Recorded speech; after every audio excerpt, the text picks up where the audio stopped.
Hi everyone, this is Andrea Dunbecky and this is Angel Life Makeover. You could reach me at angelfairyhealing.com. I'm excited to be here today sharing some evolutionary messages from the angels. In fact, today we're going to go back for the past 15 years. The angels were saying from 2010 to 2025, looking at the themes personally and globally, bringing in some energetic downloads and wisdom to help us navigate these changes with grace. And before I get started, I have a few announcements. I'm offering the Summer Fairy Reading Special. That's an email reading. I'm also offering 3-package angel reading special. And I have a summer class series that are replays, and they are starting to be released. The first one is Mermaid Manifesting. You can find out all about that on my website, join my newsletter, and you can also join my free Facebook group, Angel Fairy Healing with Andrea Dunbecky. Okay, so we're going to start to connect with the angels. The angels are coming in loud and clear, and they were telling me yesterday about the last 15 years. It started in 2010. The global shifts, right? We had 2012, we had the anticipation of great shifts in consciousness on the planet. And how is that affecting us? Paradigms are crashing, spiritual gifts are awakening, ways of life are changing. We are faced with a lot of duality, but also as we step into the higher dimensions, we have the promise of heaven on earth, more peace, and positive, graceful evolution. So let's touch our hearts, connect with the angels, and I hope that you receive healing, wisdom, and guidance from this evolutionary report. I know I started to when I tapped into the angels, and it made me feel better about the stress that I'm feeling, about the changes, about the fears of survival and the future of humanity that have been affecting me, and also the future of our own personal lives, retirement, money, housing, how we're relating to one another and the planet, and the awakening of our spiritual gifts. Because the more our spiritual gifts awaken, I feel like we can't function as well in the society as it is. It's calling in a more innovative, better society, and that might mean different things for different people. It could be more holistic living, more in communion with nature, more work-life balance, living on homesteads or out working more closely with nature and finding our true purpose and being able to live our purpose, right? Not having to separate our purpose from the way we make a living. So we're seeing great changes in the way that we work and live. We're seeing great changes in government and politics. We're seeing a lot of stuff, and it can come in pretty intensely. So the angels say we want to go to the wisdom of the higher self and work with the wisdom angels. We want to work with compassion and grace to just kind of understand our place in the global changes. So we want to start by looking at that timeline, 2010, and looking at what you need to know about that timeline. Where were you? What were you doing? Were you in school? Were you working? How did you feel? Did you have a spiritual awakening? Did you make big life changes? Did you go through losses?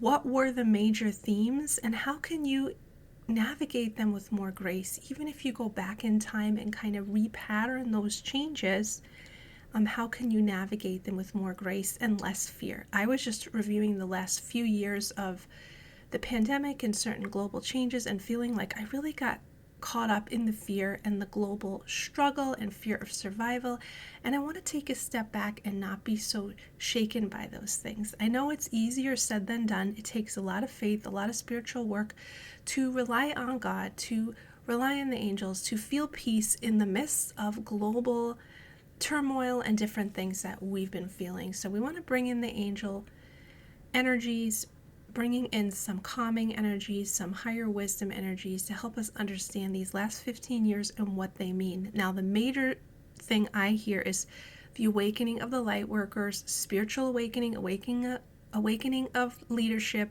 awakening of true purpose. And with that comes a lot of fear, because we have to step out of paradigms of living and working. Yet the power of our purpose can be stronger than all of that. Now, with the power of purpose also can come up some karmic records, some karmic challenges having to do with our purpose. That could be persecution, vows of poverty, starving artists. All those things can come up. And then all the basic karmas of the money system, the slave system, the work system, imperialism, all of those things are also coming up on the planet. And then the age-old thing of like spirit versus being physical. Are you a spiritual, magical spirit that can overcome anything, or are you a suffering human that's a victim to all kinds of issues, right? So we're looking at all of these themes as we evolve, and we are always evolving towards heaven on earth, towards oneness, away from duality, away from the fight. And it's interesting because I look at that throughout religion and spirituality, that we're seeing the fight energy, right? We're hearing all these reports of the spiritual wars and fight the darkness and all that kind of stuff, and versus a consciousness of going above that into the oneness, into the peace. And that is where we want to head, because in the fight we will keep looping in the fight against the darkness, the fight to heal ourselves, the fight to overcome certain things, versus rising into a higher consciousness where it's already done. It's like remembering our wholeness, remembering our heaven on earth. So as we do this, we're going to bring in lots of love and healing for humanity, for one another. And I suggest that you get a journal and do a review of the past 15 years and look at the global issues, the personal issues, the underlying themes, and how you can be a champion, how you can overcome your challenges with grace. And how do we do that? We do that by taking time to listen. We say, okay, God, angels, I have this challenge. How can I move through it with grace? They might say, read this book, contact this healer, do this activity, clear out your house, move here, move your job. They might tell you exactly what you need. So from that relaxed state, though, of receptivity, we can receive those messages. Remember, because life is not without challenges, but when we're in tune, when we listen to our intuition, we listen to our higher guides, we get the solutions, and then we can overcome with grace and then grow in our empowerment and wisdom, and maybe even help others.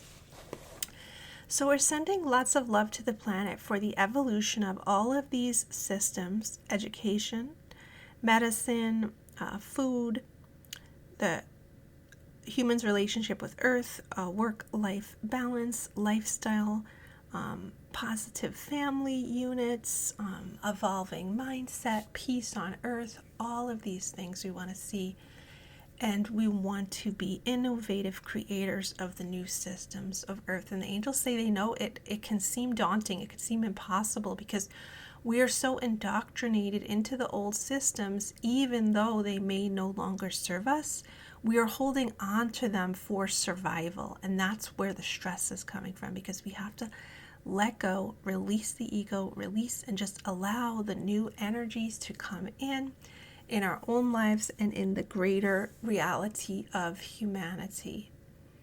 With that said, I want to do a little healing with Archangel Michael to release fear, any fear you have about the way things are in the future, releasing fear and bringing in the opposite of fear: empowerment, faith, trust, inner peace, right? Trusting the process of life, knowing that God's in charge, love is in charge, that you are safe in the universe. And anywhere that you're downward spiraling into the fear, into the worst case scenarios, we're going to get some distance from that and work with Archangel Michael to elevate those thought processes and just start to feed more positive energies into the grid. Because remember, right now we're really connected to the collective, or the hive mind. So if there's fearful things happening on the planet, it can make us all spiral downward. So it's really good to be aware of this and take a step back, and also discern what our place is in helping humanity. I do suggest daily prayers for humanity, but not from a place of stress or taking on or taking responsibility, but from just adding love and good intentions for the planet, going down to the core, seeing the archangels, watching over the planet, praying for everybody, praying for all the light workers to rise up into their mission, and praying for wisdom and discernment with our own mission and our own place in all this, because each and every one of us has a place and we're part of it all. So what is the best way that you can help in alignment, inspire others, and uplift the planet? Joy is very important. Mother Earth loves joy. And also, I feel all the magical creatures coming in. The dragons are coming in, the fairies, the trees, the nature beings, Mother Earth, working with the archangels to usher in this blessed time. So we're sending lots of love and positive prayers to the earth and to our own future. And we're also just clearing the energy of the past 15 years. If you suffered greatly, I'm sorry. We just release that with the angels, right? Suffering is not real. Right now we can step into joy and we can release the past and realize that we are always safe in God's loving arms throughout our lives. So we want to just kind of neutralize that timeline, bring healing, bring wisdom, and ask the angels to give us time-released wisdom about that. I want to talk about my own personal struggles. The beginning of this, or maybe like around 2014, I left the corporate world. That was very tumultuous because I had a beautiful education, I had wonderful jobs, and all of a sudden it was like, you can't do this anymore. So I had a lot of resistance to that. And then I had resistance to embracing my healing work. I had a lot of shame. I had a lot of issues like that. I felt like I had, stepped out, fell between the cracks of society, like I'm not living to my potential because of those paradigms of living and working. Then lockdown comes, everybody's working at home, everybody's starting their own holistic businesses, and now we're seeing the whole world change in these positive ways, right? So we're blessing everyone. We're rising above competition, survival. Those are some things I see too.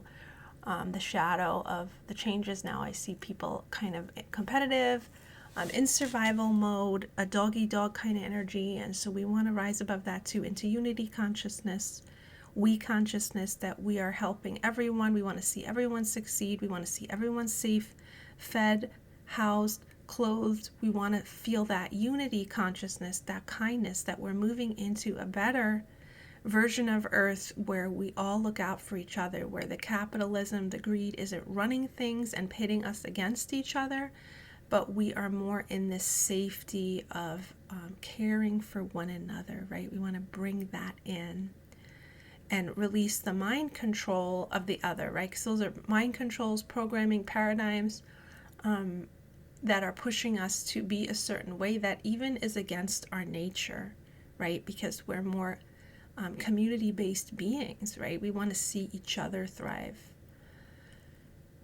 So I'm bringing in any evolutionary downloads that we require or the planet requires, bringing them in from the angels of ascension, the archangels, our guardian angels, any other angels that want to help us, our ancestors, and helping us to look at the big picture and how we can thrive in the new energies and how we can build new maps. It's all about building new maps of living, working, being, new spiritual maps, timelines, new levels of consciousness, bringing in all that, and most of all reminding ourselves that we are safe. We are safe in the ever-changing universe. We are safe in the mind of God. Millions of angels are watching over us, and change is fun. Change is what we've been praying for. We can bring in that well-adjusted, grounded guidance as we walk forward as leaders of the new earth. So let's do a mini meditation on that and just release your fears and resistance to the new earth and bringing in that heart-centered, soul-centered confidence and peace regarding the new earth and everything that we are looking forward to, that we are blooming in our lives and in the global earth, like in the greater humanity, for greater humanity, bringing in all that beautiful energy for everybody and releasing any fear and stress and resistance and bringing in that positive outlook, that positive mindset, that positive vision, and just releasing any fear and negativity. Millions of angels are watching over the earth. This is the Angel Evolutionary Report for the last 15 years. I hope this has helped you. I suggest everyone journal about the last 15 years and themes that you've seen globally and personally, and then also start to ask what your place is in all this, and how you can function from a higher mindset and a higher wisdom, and out of fear, judgment, survival, all of those places, those lower states of consciousness, right? We want to move up into the higher state of consciousness. This is a glorious time. We're going to make it, and we are blessed, and the future is blessed. Thank you for listening. This is Andrea Dembecki. You can reach me at angelfairyhealing.com.